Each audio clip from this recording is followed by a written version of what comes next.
వాసాంసి జీర్ణాని యదా విహాయ నవాని గృహ్ణోతి నరోపరాణి తదా శరీరాణి విహాయ జీర్ణా నన్యాని సంఘాతి నవాని దేహి నన్యాని సంఘాతి నవాని దేహి వాసాంసి జీర్ణాని యదా విహాయ నవాని గృహ్ణోతి నరోపరాని తదా శరీరాని విహాయ జీర్ణ నన్యాని సంఘాతి నవాని దేహి.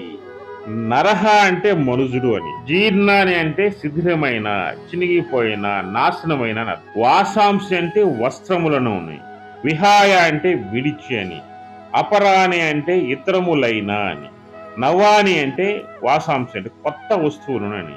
యథా ఏ ప్రకారముగా, గృహ్ణోతి అంటే గ్రహించుచున్నాడో, తథా ఆ ప్రకారముగానే, దేహి ఆత్మ, శరీరాన్ని అంటే దేహములను అని, విహాయ అంటే విడిచి, అన్యాని అంటే ఇతరములైనని, నవాని అంటే కొత్త శరీరములను అంటే శరీరాన్ని కొత్త శరీరం, సంయాతి అంటే పొందుచున్నాడు అని. అయితే ఈ శ్లోకంలో తాత్పర్యం ఏంటంటే, చినిగిపోయిన పాత బట్టలను విడిచి మనుజుడు ఇతరములకు కొత్త బట్టలను ఎట్లు ధరించుచున్నాడో, అట్లే దేహమగు ఆత్మ కూడా శిథిలమైపోయిన శరీరములను వదిలి ఇతరములకు కొత్త శరీరములను కూడా ధరించుచున్నాడు.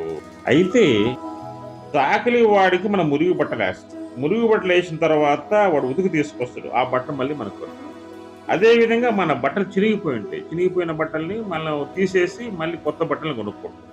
అదేవిధంగా చెట్ల ఆకులు ఉన్నాయి, శిశిర ఋతువులో రాలిపోతాయి, మళ్ళీ అవి వసంత ఋతువుకు మళ్ళీ వచ్చేస్తాయి. ఇక్కడ మనం చెప్పుకోవాల్సింది ఏంటంటే, మానవుని యొక్క శరీరము నీకు కొంతకాలానికి నశించిపోతుంది, కానీ ఆత్మ నశించదు. అయితే మనుజుడు చిరిగిన వస్త్రాలను వదిలేసి ఎలా నూతన వస్త్రాలను ధరిస్తున్నాడో, అదేవిధంగా ఆత్మ కూడా శిథిలమైపోయినటువంటి శరీరాన్ని వదిలి నూతన శరీరాన్ని ధరిస్తుంది అనేది ఆయన యొక్క వాక్యం. ఇక్కడ శిథిల దేహ పరిత్యాగే మరణం. దాని యొక్క అంటే ఇక్కడ మరణం అంటే మానవ జీవితంలో శిథిల దేహ పరిత్యాగమే మరణం అంట. జీవుడు తన జీర్ణ దేహమును వదిలి నూతన శరీరమును గ్రహింపబోతున్నాడు, అంటే ధరిస్తున్నాడు కనుక మరణము అన్నది గుర్తింపవలసిన విషయము కాదని ఇక్కడ శ్రీకృష్ణుడు చెప్పడం జరుగుతుంది అనమాట. అదేవిధంగా జ్ఞానము సంపాదించి కర్మ సంక్షయ మొనచుకొని మరలా జన్మ గాని మరణము గాని లేకుండా చేసుకుంటే సర్వోత్తమం అని, అదే మోక్షమని ఆయన యొక్క ఉద్దేశం చెప్పుకొచ్చాడు. అదేవిధంగా శరీరాన్ని అనే బహువచనం మన ఈ శ్లోకంలో ప్రయోగించడం జరిగింది. శరీరాన్ని అంటే జ్ఞానాగ్నిచ్చే కర్మ సంశయము దగ్ధము కావించబడినదే శరీరాగ్ని. అంటే ఈ జ్ఞానంతో మొత్తం కూడా కర్మను మన పటాపంచలు చేసుకోవచ్చు.